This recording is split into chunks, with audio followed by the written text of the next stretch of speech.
Hey y'all, how many times have you guys played a game that starts off as like a glacial pace, super slow, and you're like, ugh, this thing sucks, but then for whatever reason you stick with it and you're like, whoa, this game's actually really freaking good. This game got epic all of a sudden, and it just ends with a bang. That's the kind of games that we're going to be looking at today, the games that only get better. And if you are new to the channel, please be sure that you like the video to show your love, subscribe for some more top 10 lists, news, and reviews, and now let's go ahead and get started going over those games that only get better. First up at number 7, Breath of Fire 3. I think everybody knows what I'm going to be talking about here. The childhood arc.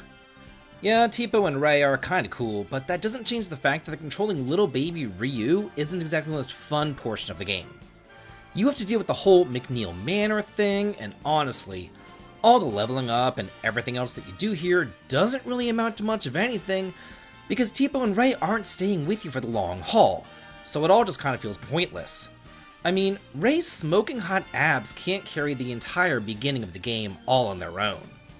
So it's really not until all that is over with, and then you hit Windia and meet Nina, that things really do begin to change and take off. Because, now your levels actually matter, and you're able to go out and really explore the world. And you can actually put those levels towards master bonuses and put them to good use. Number 6, Final Fantasy VI. I've said it before, and I'm going to say it again. This is one of my favorite Final Fantasy games. I grew up with this one, and it's a huge part of my childhood. But even I can tell you that until you get access to the Magicite, it's kinda lame. There's that whole scenario split where you have to break up your team, and I'm sorry, but Sabin's scenario just drags. And then there's only 2 characters who can cast magic spells during the entire introductory period. And well, yeah, everybody else has their various talents. You still don't really feel like you've started the game until you can focus on gathering up AP and teaching all your guys all the spells. I personally feel like the beginning is always like a mad dash off to Zozo, and then another mad dash over to the Magitech Research Facility to ensure that everybody doesn't gain too many levels so that you can really take advantage of those Esper leveling bonuses. And before that, it's just kind of like, are we there yet? Number 5, Earthbound. Another entry onto this list? Another classic. Here we have Earthbound, who many people think is kind of faultless, and I do tend to agree with that, at least, once it actually gets rolling. The beginning, up until at least you get Paula, isn't really all that thrilling. Not only do you have to deal with that absolutely ridiculous item limit, but you're just stuck in Winnet, with not a whole lot of options as Ness is forced to face off with the local gangs, and even the corrupt police force, and then giant ants. And it isn't until you grab Paula that your inventory is finally doubled, and you have access to much more magical spells and battle strategies. But, my god, getting her is such a pain in the ass.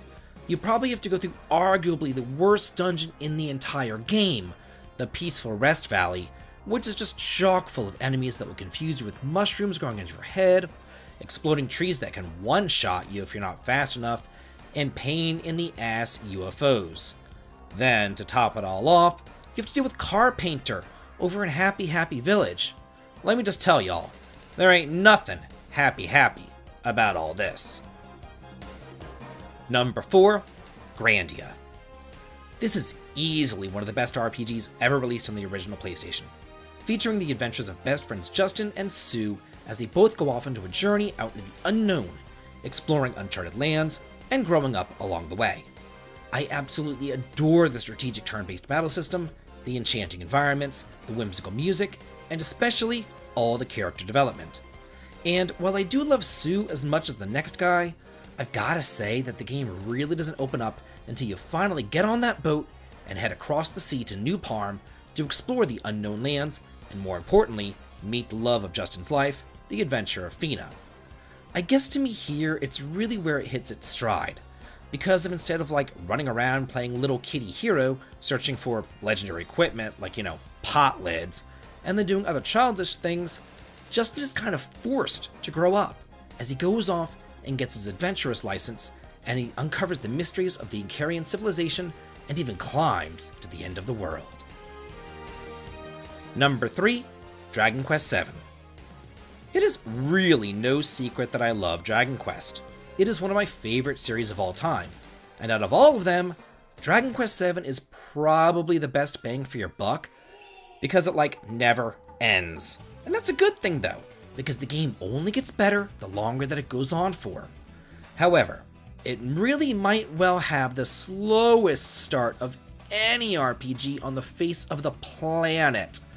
I think that the first time that I played it back in college, it took me something like 3 hours just to get into my first encounter. So that's definitely saying something. And then, even after that, you have to go through 7 whole different huge areas until you can finally upgrade your characters beyond their basic bitch builds. But once you hit Dharma Shrine, everything changes for the better. You now have access to an incredibly extensive job class system, which really does just make the game, as you go through and meticulously customize all of your characters to your heart's desire. It just kind of sucks that all those battles before reaching Dharma Shrine are just kind of wasted time though. Number 2, Baten Kaitos. This is another game that's notorious for its slow start. Much like Dragon Quest VII, the introduction really does kind of drag. But unfortunately, so do the battles too.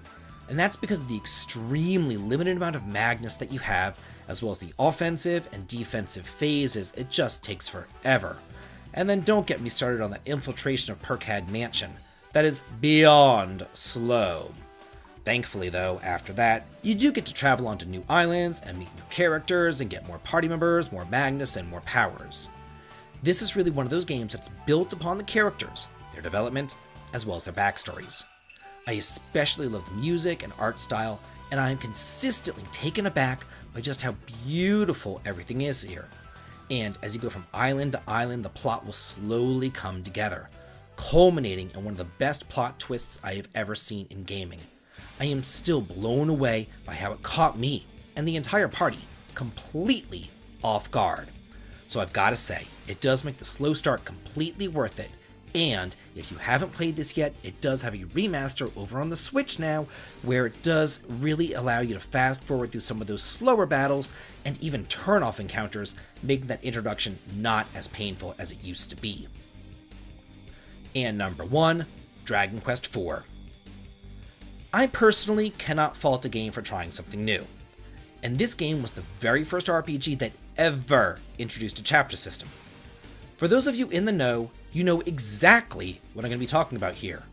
But for those of you who have never played it and don't know, the first 4 chapters just introduced your side characters, while the 5th chapter is where the world really opens up, and it allows you to gather up all those various side characters that you just played with in their various chapters. Now, the 2nd and the 4th chapters aren't too terrible because, you actually have party members, but the 1st and especially the 3rd chapter are nothing but slogs. In chapter 1, you control Ragnar, a soldier who can do exactly one thing, which is attack. He has nothing else that he could possibly do, so all you do is attack and grind until you win. In the 3rd chapter, you also control a character who can really only attack, but he ain't no soldier, he is a merchant. And as such, you're tasked with raising almost 100,000 gold between everything that you have to do in order to get your shop up and running, and then building that tunnel over to Branka.